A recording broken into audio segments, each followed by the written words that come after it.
दोस्तों, मकर संक्रांति का त्योहार खुशियों का त्योहार, पतंगों का त्योहार। लेकिन क्या आपने कभी सोचा है कि आसमान में उड़ती वो रंग बिरंगी पतंगें कभी किसी का जीवन भी छीन सकती हैं? आज की कहानी उस गांव की है जहां मकर संक्रांति पर एक काली पतंग उड़ी थी और फिर जो हुआ वो किसी को भूल नहीं पाया। तो दोस्तों, शुरू करने से पहले आप हमारे चैनल पर नए हैं तो हमारे कर्मा घोष चैनल को सब्सक्राइब कर दें। जनवरी 2025, राजस्थान का छोटा सा गांव चंद्रपुर। यहां के लोग मकर संक्रांति को बड़े धूमधाम से बनाते थे। पूरा गांव रंगों से सज जाता था। छतों पर पतंग उड़ाने की तैयारियां होती थीं। गुड़ तिल के लड्डू बनते थे और सबसे खास बात, हर साल पतंग प्रतियोगिता होती थी। इस साल प्रतियोगिता में भाग लेने के लिए मुंबई से आर्यन आया था। 28 साल का एक युवक जो गांव छोड़कर 10 साल पहले शहर चला गया था। वो एक आईटी कंपनी में काम करता था, लेकिन इस बार उसकी दादी सावित्री देवी ने उसे बुलाया था। आर्यन अपनी गर्लफ्रेंड मीरा को भी साथ लेकर आया था। मीरा पहली बार गांव आई थी और उसे सब कुछ बहुत अलग लग रहा था। वाह आर्यन, कितना खूबसूरत गांव है और ये छतें सब पर पतंगे उड़ रही हैं। हाँ, मकर संक्रांति पर यहाँ बहुत धूम होती है। तुम्हें बहुत मजा आएगा। दोनों आर्यन की दादी के घर पहुंचे। पुरानी हवेली, 100 साल पुरानी, मोटी दीवारें, बड़े बड़े दरवाजे और छत पर एक बड़ी सी छतरी।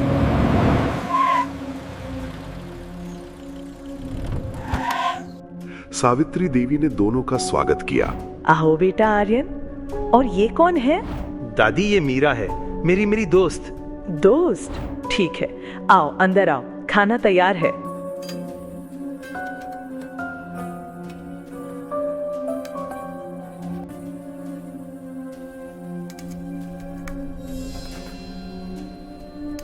खाने के बाद जब मीरा कमरे में सामान रख रही थी, तब सावित्री देवी ने आर्यन को एक तरफ बुलाया। आर्यन, एक बात सुनो। हाँ दादी। इस बार मकर संक्रांति पर पतंग प्रतियोगिता में हिस्सा मत लेना। क्यों दादी? मैं तो इसीलिए आया हूँ। बेटा, 25 साल पहले जो हुआ था वो याद है मुझे। तुम्हारे दादाजी उस दिन। आर्यन को अपने दादाजी के बारे में ज्यादा कुछ नहीं पता था। बस इतना पता था कि वो एक पतंग प्रतियोगिता के दौरान अचानक गायब हो गए थे, कभी वापस नहीं आए। दादी, उस दिन हुआ क्या था? बेटा, कुछ बातें भूल जाना ही बेहतर है। बस इतना याद रखो, कानी पतंग कभी मत उड़ाना, कभी नहीं। दादी, ये तो अंधविश्वास है। काली पतंग में क्या बुराई हो सकती है? अंधविश्वास नहीं बेटा, सच्चाई है। 25 साल पहले भी किसी ने यही कहा था और फिर। उनकी बात अधूरी रह गई क्योंकि मीरा वहां आ गई। अगली सुबह, मकर संक्रांति से एक दिन पहले, पूरा गांव बाजार में था। पतंग की दुकानें सजी हुई थीं। लाल, पीली, हरी, नीली, गुलाबी, हर रंग की पतंगें और साथ में मांझा, डोर, फिरकी। आर्यन, ये वाली पतंग ले लो ना, कितनी खूबसूरत है। हाँ, ये अच्छी है। भैया, इसका क्या दाम है? साहब, ये 50 रुपए की है, लेकिन अगर आप प्रतियोगिता में हिस्सा ले रहे हो तो मेरे पास खास पतंगे हैं, बहुत मजबूत, किसी से नहीं कटती। दिखाइए। दुकानदार ने अंदर से कुछ पतंगे निकाली, सब रंग बिरंगी। लेकिन तभी आर्यन की नजर एक कोने में रखी पतंग पर पड़ी। काली पतंग, बिल्कुल काली, कोई डिजाइन नहीं, कोई पैटर्न नहीं, बस गहरा काला रंग। ये वाली कैसी है? दुकानदार का चेहरा एकदम से सफेद हो गया। साहब, वो नहीं, वो बिकाऊ नहीं है। क्यों? क्या खराबी है? साहब, वो 25 साल पुरानी है, उसे किसी ने छुआ नहीं। मेरे पिताजी ने मुझे समझाया था कि उसे कभी बेचना नहीं। वो शापित है। हाँ, शापित? पतंग शापित कैसे हो सकती है? मैम, 25 साल पहले इसी पतंग को किसी ने उड़ाया था और फिर वो इंसान गायब हो गया, हमेशा के लिए। आर्यन के दिमाग में दादी की बात गूंज गई। काली पतंग कभी मत उड़ाना। ये सब बकवास है, अंधविश्वास। वैसे भी हम ये नहीं ले रहे। चलो मीरा। उन्होंने कुछ रंगीन पतंगे खरीदी और बाजार से निकल गए। लेकिन आर्यन के दोस्त कार्तिक, जो पीछे पीछे आ रहा था, उसने दुकानदार से वही काली पतंग मांगी। भैया, मुझे एक काली पतंग दे दो। कितने पैसे चाहिए? नहीं साहब, ये नहीं दूंगा, आपकी भलाई में है। 5,000 रुपए लो और चुपचाप पैक कर दो, किसी को बताना मत। पैसों के लालच में दुकानदार मान गया। उसने काली पतंग एक काले थैले में पैक करके कार्तिक को दे दी। साहब, इसे उड़ाना मत प्लीज, ये विनती है। हाँ हाँ ठीक है। 14 जनवरी, मकर संक्रांति का दिन। सुबह से ही पूरा गांव जाग गया।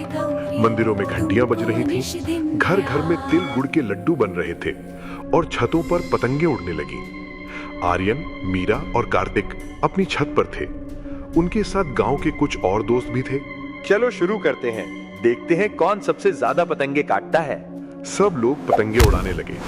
आसमान रंगों से भर गया, लाल, पीली, हरी, नीली, सैकड़ों पतंगे और साथ में आवाजें, काटा है, वो काटा। आर्यन, देखो मेरी पतंग कितनी ऊंची उड़ रही है। हाँ, लेकिन अभी तक किसी को काटी नहीं। दोपहर हो गई। प्रतियोगिता पूरे जोरों पर थी। आर्यन ने 15 पतंगे काटी थी, लेकिन गांव के चैंपियन विक्रम ने 20 काटी थी। अबे यार, हमें कुछ खास करना होगा वरना हम हार जाएंगे। क्या मतलब? मेरे पास एक खास पतंग है, इससे कोई जीत नहीं सकता। कार्तिक ने वो काला थैला निकाला और उसमें से वो काली पतंग। कार्तिक, ये तूने कहां से ली? बाजार से। क्यों, क्या प्रॉब्लम है? यार, दुकानदार ने मना किया था, ये शापित है। अरे भाई, तू भी अंधविश्वास में विश्वास करने लगा। ये बस एक पतंग है, काले रंग की, बस। आर्यन ठीक कह रहा है कार्तिक, इसे मत उड़ाओ। नहीं यार, मैं उड़ाऊंगा, देखते हैं क्या होता है। कार्तिक ने काली पतंग को डोर से बांधा और उड़ाना शुरू किया। अजीब बात यह थी कि पतंग बहुत आसानी से उड़ गई, बिना किसी मेहनत के, जैसे वो खुद ही उड़ना चाहती थी। और जैसे जैसे वो ऊपर जा रही थी, आसमान में अंधेरा छाने लगा। ये क्या हो रहा है? अभी तो धूप थी। काले बादल आने लगे, तेज हवा चलने लगी और सबसे अजीब, वो काली पतंग चमकने लगी, गहरी लाल रोशनी, जैसे वो जिंदा हो। आर्यन, मुझे डर लग रहा है, कार्तिक से कहो पतंग उतार ले। कार्तिक, उतार इसे, कुछ गड़बड़ है। लेकिन कार्तिक की हालत अजीब थी। उसकी आंखें फैली हुई थीं, मुंह खुला था, वो कुछ बोल नहीं पा रहा था, बस पतंग की डोर पकड़े खड़ा था, जैसे किसी ने उसे सम्मोहित कर दिया हो। कार्तिक, कार्तिक, सुनाई दे रहा है? तभी काली पतंग ने एक के बाद एक सभी पतंगे काटनी शुरू कर दी, बिना कार्तिक के हाथ हिलाए, खुद ही, जैसे उसमें कोई जान आ गई हो। लोग हैरानी से देख रहे थे। अरे, किसने मेरी पतंग काटी? ये काली पतंग कैसे उड़ रही है? ये तो अपने आप घूम रही है। और तभी पतंग ने अचानक नीचे की तरफ मोड़ लिया, सीधे कार्तिक की तरफ। डोर तेजी से खिंचने लगी, इतनी तेजी से कि कार्तिक के हाथों से खून निकलने लगा। छोड़ो, छोड़ो ये डोर। आर्यन ने कोशिश की कार्तिक को पकड़ने की, लेकिन तभी एक तेज झटका और कार्तिक छत से खिंचकर ऊपर की तरफ उड़ने लगा, पतंग के साथ। कार्तिक, आर्यन कुछ करो। लेकिन देर हो चुकी थी। काली पतंग ने कार्तिक को आसमान में ले लिया, ऊपर और ऊपर और ऊपर, और फिर काले बादलों में गायब हो गया। पूरी छत पर सन्नाटा छा गया। सब लोग शौक में थे। किसी को विश्वास नहीं हो रहा था कि अभी अभी क्या हुआ।